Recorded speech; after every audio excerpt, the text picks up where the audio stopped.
E a aposentadoria dos políticos continua sendo um dos itens mais destacados pelos nossos ouvintes e teleouvintes também, aqueles que nos acompanham pelo YouTube, a respeito da reforma da Previdência. No projeto tinha sido enviado pelo governo, e aí o Cláudio Humberto me confirma se isso passou a valer, os políticos foram incluídos na proposta de emenda à Constituição, né? Eles vão ter idade mínima para aposentadoria, 62 anos de mulher, 65 homens, com contribuição mínima de 20 anos. E os novos parlamentares serão incluídos no regime geral da Previdência Social. Isso está valendo? Pois é, mas é preciso manter aí a eterna vigilância. O jogo não acabou, né? Esses caras, do jeito que eles estão fazendo, né, do jeito que estão desfigurando a proposta original apresentada pelo governo, a proposta original previa uma economia de 1 trilhão e 200 e tantos bilhões de reais. Isso já foi lipoaspirado, já chegou quase no osso, né, em algumas avaliações. Mas sim, isso está mantido, mas enfim, eles ainda estão inventando destaques aí para ir garantindo privilégios. Daqui a pouco eles garantem também os deles. Por enquanto não tiveram essa coragem, não. Ô, Cláudio. Pois é, pela legislação atual, né, os deputados e senadores podem se aposentar com 60 anos de idade ou com 35 anos de contribuição. Eles fazem parte do plano de seguridade social dos congressistas. E o valor do benefício varia de acordo com os anos de contribuição. Agora, não será permitido, porque esses parlamentares que aderiram a regimes até 31 de dezembro de 2018 vão ter um prazo de 180 dias.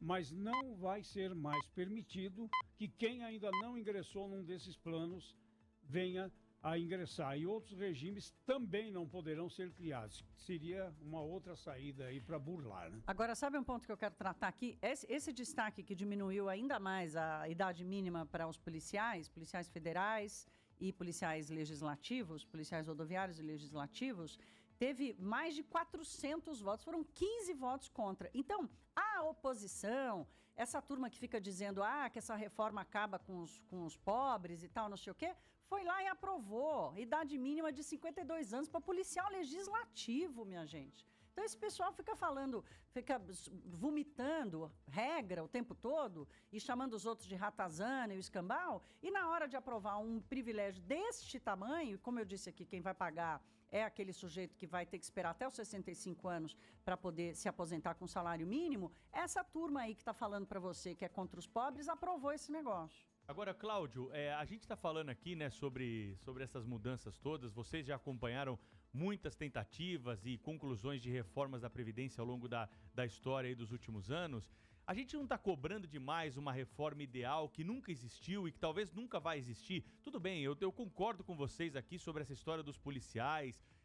Acho que algumas categorias estão sendo mesmo privilegiadas, estão desfigurando a proposta original, mas não estamos colocando muita cobrança para algo que talvez nunca vá acontecer, porque nenhum governo vai aprovar uma proposta, vai fazer uma mudança tão radical assim de Previdência. A gente não está sendo muito pessimista, não? Vocês não acham? Não, mas eu acho que é assim, é claro que é muito difícil, né? Tão difícil que está ali, são 6 meses dessa lenga-lenga. É mesmo muito difícil. Agora, quando é que isso é possível aprovar? É necessário, ninguém discorda de que é necessário. Sim. Mas quando é que isso é possível aprovar? Nessas circunstâncias, um governo eleito, recém-eleito, não é? Com muita gordura de popularidade para queimar e com a determinação política de fazer o que é certo. Né? O ex-presidente Lula perdeu essa chance, ele prometeu inclusive fazer reforma trabalhista, eu me lembro disso, e depois roeu a corda, porque foi passando o tempo e ele acabou se acovardando, né? A Dilma nem sequer prometeu isso, mas o Bolsonaro não, ele assumiu com a expectativa geral do país de que ia fazer a coisa certa, né? E a proposta original do governo era a coisa certa. O problema é que o próprio presidente participou dessa sabotagem, né? Quando criou essa exceção aí para carreiras policiais de nível federal. Eu acho isso o fim da picada, sabe? Essa coisa de ficar resolvendo ou tentando resolver com a Previdência problemas que são próprios das carreiras, né? Aquilo que a gente está sempre lembrando aqui. Os vigilantes, né? Que já foi lembrado aqui pelo Pedro mais cedo. Os vigilantes não têm essa colher de chá que está tendo, por exemplo, os vigilantes da Câmara dos Deputados. Né? Aquilo ali, o cara que fica buzinando no ouvido do Rodrigo Maia. Isso é uma coisa clássica do poder assim, é um exemplo do poder do Rodrigo Maia. Isso não teria passado, ou não terá sido apresentado, não terá sido viabilizado sem o dedo do Rodrigo Maia. Porque ele vive cercado de seguranças da Câmara dos Deputados. Para onde ele vai, aquele exército de seguranças, né? O presidente da Câmara, você vai encontrar parlamentares tanto de oposição quanto de situação, que eventualmente se queixam de se sentirem ou se sentem mesmo inseguros, ou acham que podem ser agredidos. Eles andam com segurança. E também dos governistas. Recentemente eu estava num restaurante aqui em Brasília, quando chegou a deputada Joyce Hasselmann, cercada de seguranças.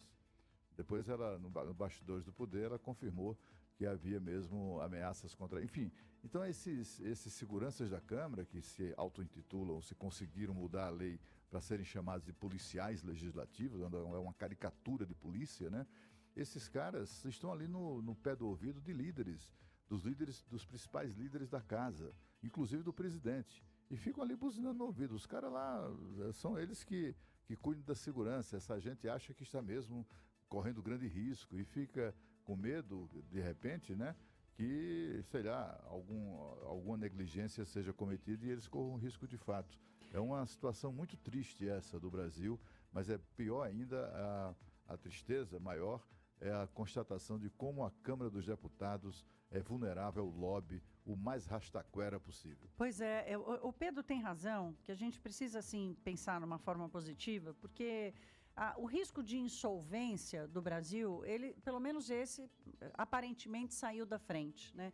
De novo, a minha crítica aqui, ela não deixa de comemorar ou de achar muito positivo o fato da gente ter instituído a idade mínima, por exemplo, que é um instrumento que a gente já tinha que estar vivendo sob a batuta dele há pelo menos 20 anos e éramos um dos únicos do mundo sem essa ferramenta para controle do sistema previdenciário. A minha questão aqui é só do princípio da aplicação do recurso público, né? A reforma da Previdência que está aí, mesmo que tenha tirado o risco de solvência, mesmo que tenha instituído a idade mínima, ela mantém uma aplicação do dinheiro público muito desigual no Brasil, em que categorias continuam sendo privilegiadas e que a gente vai privilegiar o momento em que as pessoas param de gerar riqueza e os servidores param de contribuir e de servir ao Estado. Esse é o meu único ponto. Mas sim, Pedro, a gente tem que achar bom sim, porque essa é uma briga de muitos anos, de 2 décadas pelo menos.